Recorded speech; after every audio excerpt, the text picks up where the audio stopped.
One of the biggest challenges facing municipal CAOs is simply the breadth and depth of responsibilities and issues that you're required to deal with. So it's not just financial management or service delivery, nor is it simply day-to-day operations and providing that executive support to council. It's really all of those things, and they're all wrapped up in the Municipal Government Act and the regulations.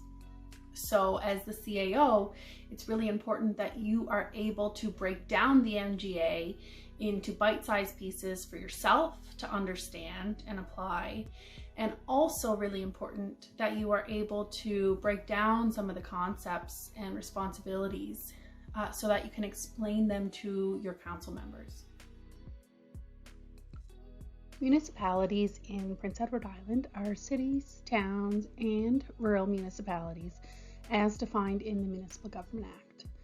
These entities provide local services, facilities, safety, and infrastructure to residents within a defined geographic region. Municipalities have both corporate status and local government powers. Corporate status means that municipalities are their own legal entity. They have the powers to enter into contracts, they can hire employees, just like a corporation would, and they can purchase equipment and enter into contracts for services. They can also provide services to local residents. Local government powers are different than corporate powers. These are powers given only to forms of local government and include the ability to make laws, such as bylaws or policies that impact citizens and property owners. So consider the authority of a local government to tax residents or regulate behavior through bylaws and deal with a number of other land use, planning, and development responsibilities.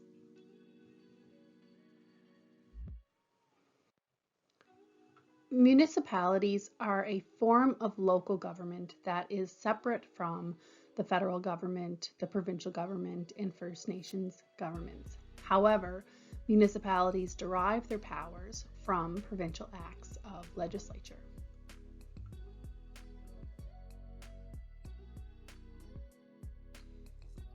So consider this diagram as a depiction of various layers of authority related to municipalities in Prince Edward Island.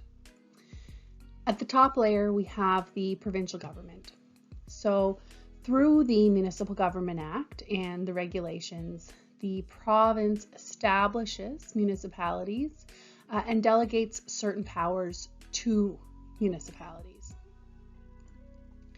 Beneath that first layer of authority or power comes municipal councils.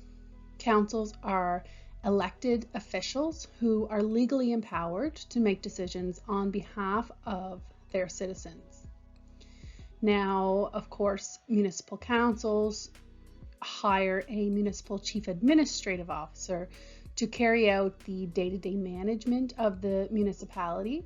And the CAO is also responsible for implementing council decisions, be it decisions made through bylaw, policies, or resolutions.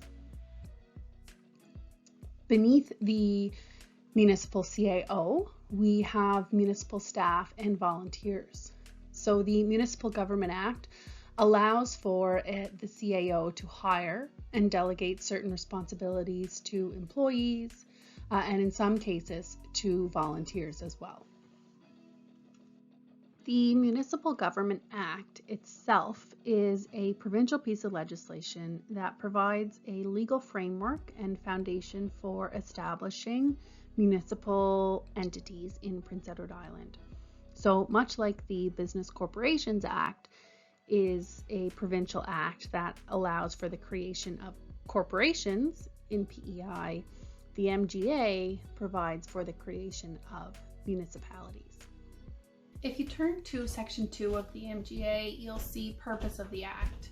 And essentially, the purpose of the Municipal Government Act is to provide councils with authority, but also to provide councils with flexibility to ensure that they're able to operate and provide services in a way that makes sense for their size and the needs of the residents.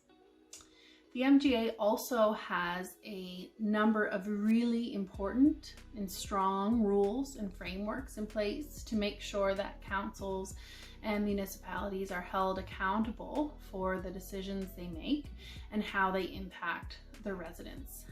For example, there are some really strict rules around making decisions in public and around keeping records of decisions made so that residents of the municipality can access information to understand why and how decisions that impact them were made by their elected officials.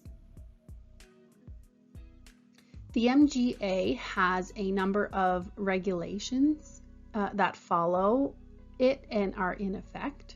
And these regulations provide principles, standards, and other requirements that are considered necessary for carrying out the purpose and provisions of the MGA.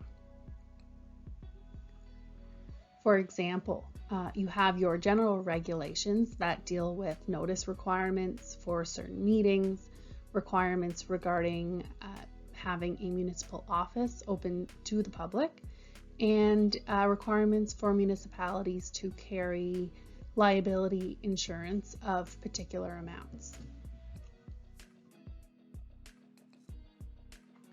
Part of the responsibilities of the municipal CAO is reading and interpreting these sometimes very heavy pieces of legislation. Now, if you don't have a legal background or training, reading and interpreting legislation is probably not something that you've been trained to do. However, there are a few principles that apply, and it is fairly straightforward when you are reading an act like the MGA that has been written in recent years and is written in plain language and meant to be easy to understand and follow. Words of an act are to be read in their entire context and in their grammatical and ordinary sense, harmoniously with the scheme of the act, the object of the act, and the intention of Parliament. So this means that as you read through the MGA, you should always be thinking of a few things. What section am I reading? So what do these words apply to? Is it municipal liability? Is it municipal services? Is it the role of council or the role of the CAO? What is the object of the act? And we talked about that earlier in terms of Section 2, purpose. And what was the intention of Parliament or the provincial legislature here?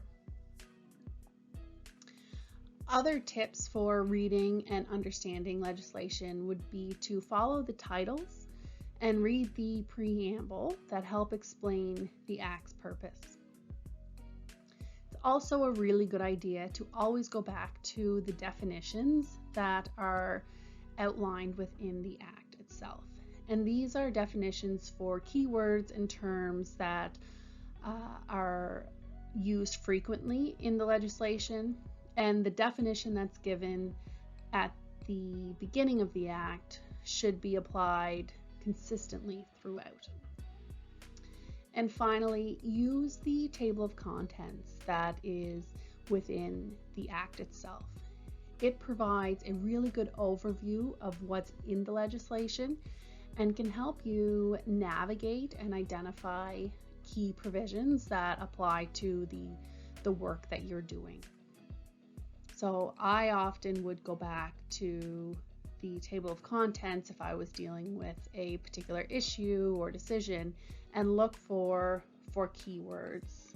So it could be powers of the minister, or it could be something that's prohibited. So I'm looking for prohibitions within the Act so that I can jump to specific provisions that are applicable to the matter at hand. A few other ways you can make sure you are following and applying the MGA correctly would be, one, to print off the MGA, make sure it's a current version, and read it and reread it time and time again.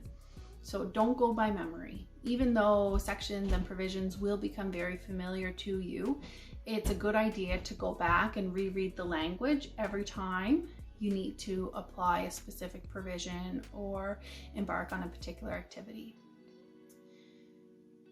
It's also a good idea to build a good working relationship with both a trusted legal advisor and a representative from municipal affairs. These are the folks that can help you interpret complicated provisions or answer questions that you might have around applying and interpreting the Act and regulations. Other issues that you should be aware of when reading and interpreting the Municipal Government Act and other acts of legislature are that amendments to these acts are made from time to time. So make sure that the version that you are using is the most recent version published. Also, refer to the Act every time you need to make a decision. So even though some of the provisions within the MGA will become embedded in your mind, it's important that you go back and read the Act every time you're dealing with it. And finally, don't forget to print off and keep close by those tip sheets and infographics that have been created by Municipal Affairs and the Federation of PEI Municipalities. They can be a really good quick reference for you if you print them off and keep them close at hand.